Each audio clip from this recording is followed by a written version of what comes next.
A life free from modern anxieties, a path to tranquility in a world that often seems determined to steal our peace. Some say that genuine peace is an illusion, a fleeting sensation easily shattered by the relentless pressures of daily existence. But what if there was a way to cultivate an unshakable inner calm, a resilience that transforms challenges into stepping stones? They call it Stoicism, an enduring school of thought born centuries ago, yet its principles remain as strikingly relevant today as they were when philosophers first walked the agora. It's as if these ancient thinkers somehow peered through the mists of time, anticipating the stress, the uncertainty, the overwhelming sense of not enough that plagues contemporary humanity. We're not talking about bland indifference or emotionless existence here.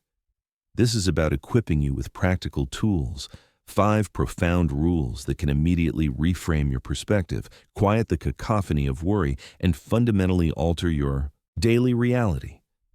Imagine a life where you possess an internal compass guiding you through every storm, a life where you feel more in control, more at ease, more deeply engaged with what truly matters.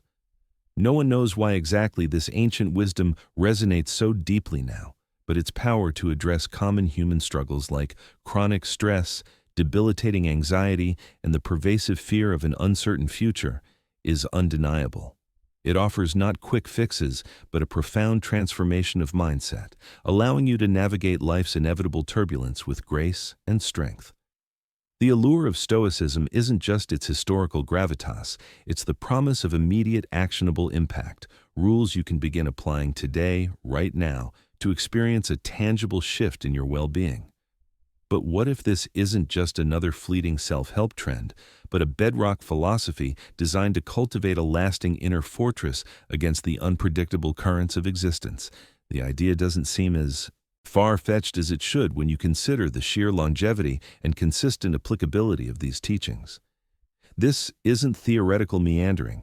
It's a direct invitation to unlock a more purposeful, resilient, and ultimately more fulfilling life. The potential for transformation is immense if only you're willing to embrace these 5 powerful ancient rules. The first, and perhaps most foundational, of these Stoic rules is to relentlessly focus on what you can control, recognizing what they called the dichotomy of control. Epictetus, one of the most influential Stoic teachers, articulated this principle with striking clarity. Some things are within our power, while others are not. This simple yet profound distinction is a powerful antidote to anxiety and frustration. Think about it. How much mental energy do we squander fretting over things utterly beyond our influence? The weather, other people's opinions, the trajectory of a global market, past mistakes, future unknowns, these are all firmly outside our sphere of control. Yet, it's as if we are hardwired to obsess over them, attempting to manipulate the unmanipulable, only to crash headlong into disappointment and despair. This relentless struggle against the uncontrollable is a primary source of modern suffering. But what if there was another way? A powerful shift in perspective that immediately frees up vast reserves of mental energy. The Stoa taught that true tranquility emerges when we bravely acknowledge this core truth and channel our efforts exclusively into what genuinely lies within our domain. What are these things? Our thoughts, our judgments, our reactions, our values, our efforts, our character, our interpretations of events. These are the sovereign territories of our minds, and within them, we reign supreme. Consider a challenging work project. You can't control your boss's unpredictable mood, the tight deadline, or the unexpected roadblocks that arise. However, you absolutely can control your attitude towards the project, the diligence of your work, your attention to detail, your willingness to ask for help, and your response to setbacks. It's as if we're given a mental checklist before reacting to any situation. Is this within my control? If not, then acceptance, not struggle, is the path forward. If it is, then focused effort, not worry, is the appropriate response. But what if we consistently dwell on uncontrollable factors? It's a guaranteed recipe for perpetual frustration, a wellspring of unhappiness that poisons our daily existence. Imagine a boat captain attempting to control the ocean currents or the direction of the wind with sheer will. It's an absurd image, yet we perform a similar absurdity in our minds every single day. The wisdom here is not about apathy or indifference. It's about a radical reorientation of our internal compass. By consistently applying this rule, you begin to disentangle yourself from the chaotic web of external circumstances and anchor yourself firmly in the steady ground of your internal world. The mental noise begins to quiet, replaced by a clarity that empowers you to act effectively where you can and gracefully accept what you cannot change.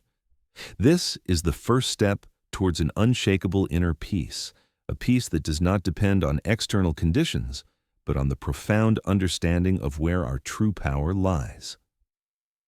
The idea doesn't seem as far-fetched as it should when you consider the pervasive anxiety caused by the illusion of control. Next, we confront a paradox that holds immense power. Embrace adversity, an idea beautifully captured by the Latin phrase Amor Fati, or love of one's fate. Our natural inclination is to resist difficult situations, to recoil from pain, challenge, and misfortune.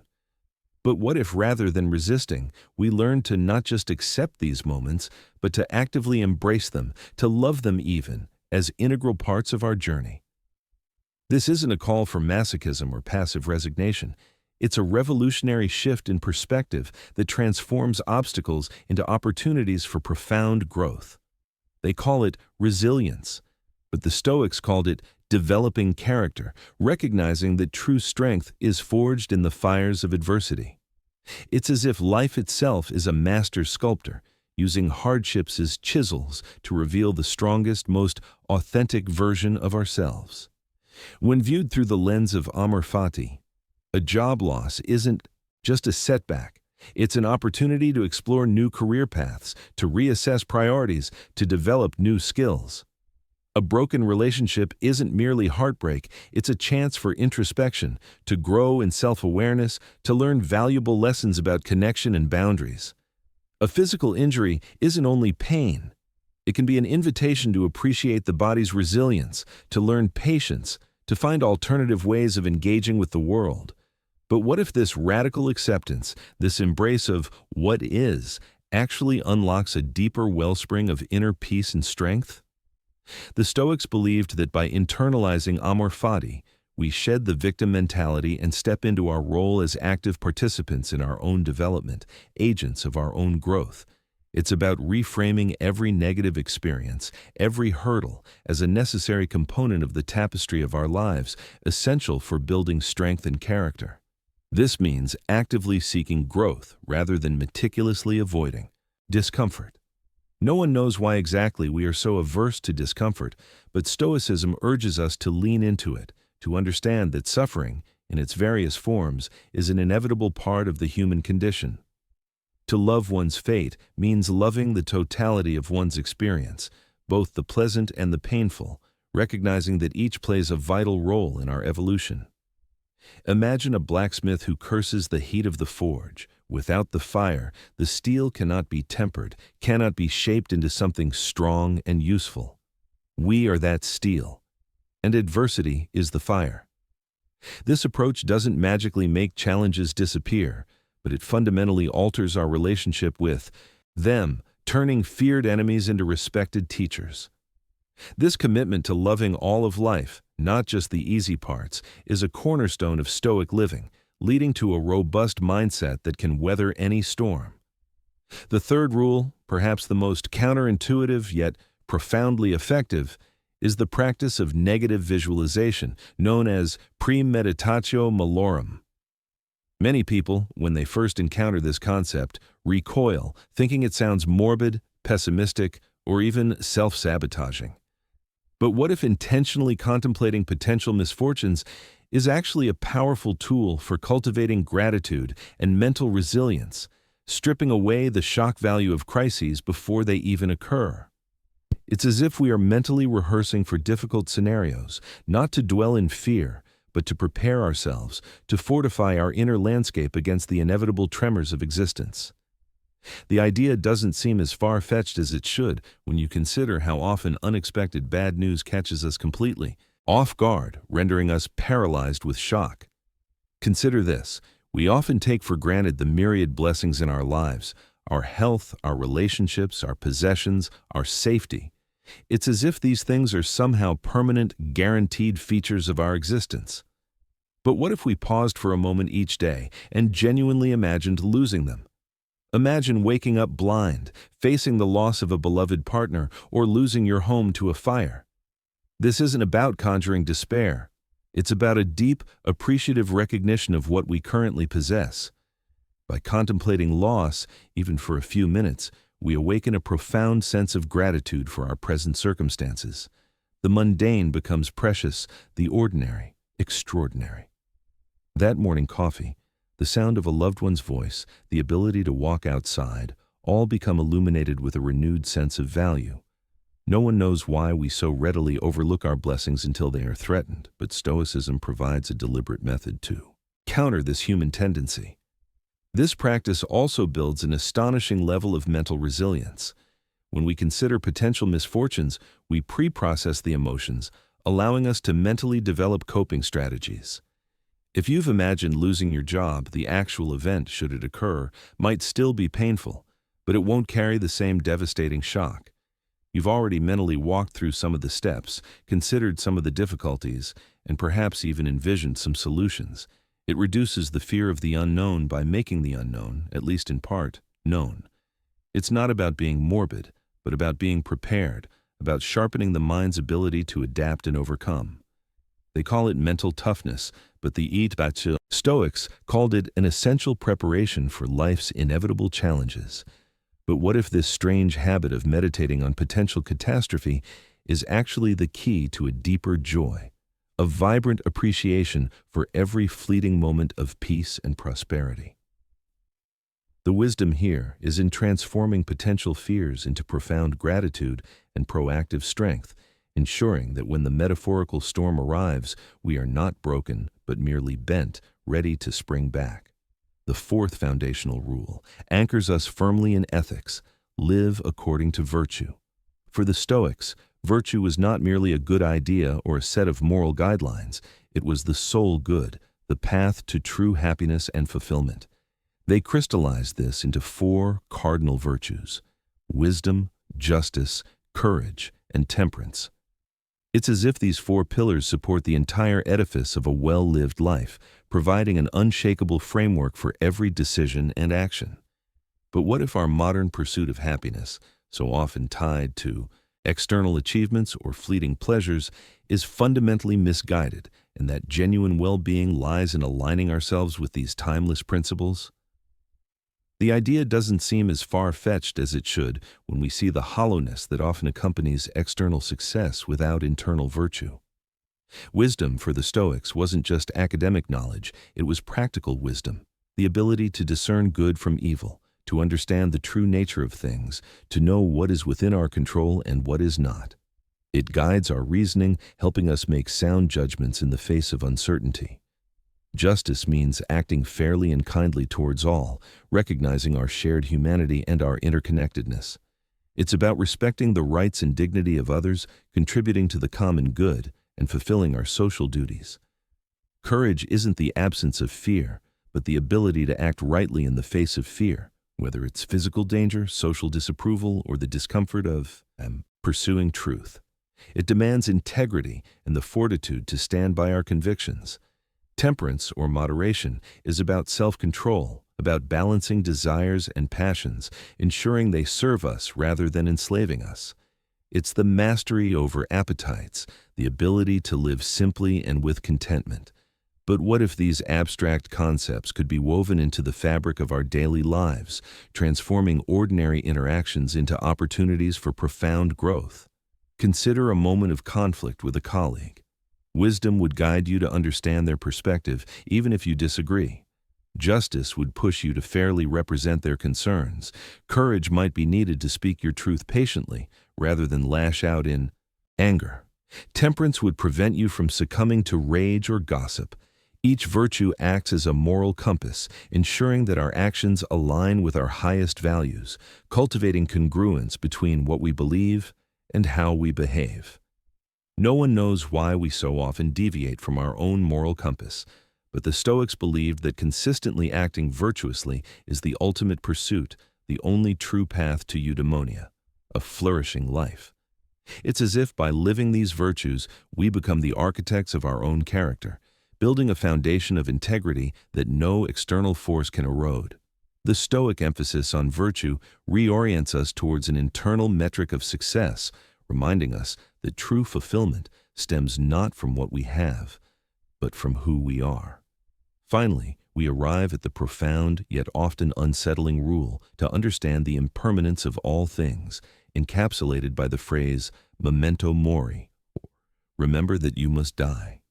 This sounds grim, does it not? Yet, for the Stoics, this was no morbid preoccupation, but a liberating truth, a powerful motivator to live fully, to appreciate time, and to focus fiercely on what truly matters. It's as if a countdown clock, invisible yet ever-present, reminds us of the preciousness of each moment, compelling us to extract maximum meaning from our finite existence. But what if accepting our own mortality and the transient nature of everything around us is the very key to unlocking a deeper engagement with life, shedding procrastination and trivial distractions? The idea doesn't seem as far-fetched as it should when you consider how often we defer joy, postpone important conversations, or get lost in endless minutiae. The awareness of impermanence cuts through the illusion of endless time. We often act as though we have an infinite supply of tomorrows, leading to procrastination, complacency, and a constant deferral of our dreams. But Memento Mori serves as a stark reminder that our time here is limited, a fleeting flicker in the grand cosmic scheme. This understanding doesn't induce panic. It fosters presence. It urges us to live fully in the now, to savor the taste of our food, to truly listen to a loved one, to deeply engage with our work, knowing that these moments, like all things, will pass. It strips away attachments to trivial concerns, to petty grievances, to the endless chase of external validation. What really matters in the face of eternity? Meaningful relationships, acts of kindness, the pursuit of wisdom, contributing to something larger than ourselves, these become illuminated as the true priorities. No one knows why we are so prone to forgetting the fragility of life, but this Stoic practice acts as a constant, gentle nudge. It's as if life itself is whispers. This too shall pass. Our possessions, our status, our physical appearance, even our relationships and our very lives, all are on loan. By acknowledging this, we learn to hold these things more lightly, to appreciate them fully while they are present, and to release them gracefully when their time comes. This isn't about detachment in the sense of not caring. It's about a profound understanding that reduces suffering when inevitable loss occurs. It inspires us to prioritize meaningful actions and relationships today, not tomorrow, not someday. To remember that you must die is to remember that you must live, and to do so with intention, passion, and gratitude. This powerful rule liberates us from the shackles of fear and regret, pushing us to embrace the present and craft a legacy of profound purpose. So, we have journeyed through 5 powerful Stoic rules, ancient wisdom that remains profoundly relevant in our frenetic modern world. From relentlessly focusing on what you can control, recognizing what is truly yours to command, to the radical acceptance of Amor Fati, embracing adversity as a forge for character. We've explored the paradoxical power of premeditatio malorum, where contemplating loss cultivates profound gratitude, and delved into the unshakable foundation of living according to virtue, wisdom, justice, courage, and temperance, guiding our every step. Finally, we embraced the liberating truth of Memento Mori, understanding impermanence as a powerful catalyst for living fully, intentionally, and meaningfully right now. These are not mere philosophical musings. They are practical, actionable frameworks designed to change your life, not someday, but today. Each rule offers a distinct lens through which to view your challenges, your aspirations, and your very existence. They call upon you. to actively engage with your inner world, to cultivate resilience, and to find tranquility amidst the chaos. Now, choose one. Pick just one of these 5 rules and commit to implementing it consciously for the next few days. Observe how it shifts your perspective, how it impacts your reactions, how it subtly but powerfully begins to reshape your internal landscape. This isn't just about ancient thought, it's about unlocking profound personal transformation. The idea doesn't seem as far-fetched as it should when you consider the consistent efficacy of these timeless teachings. Your Stoic journey starts now, a journey towards an unshakable inner fortress capable of weathering any storm with grace and wisdom.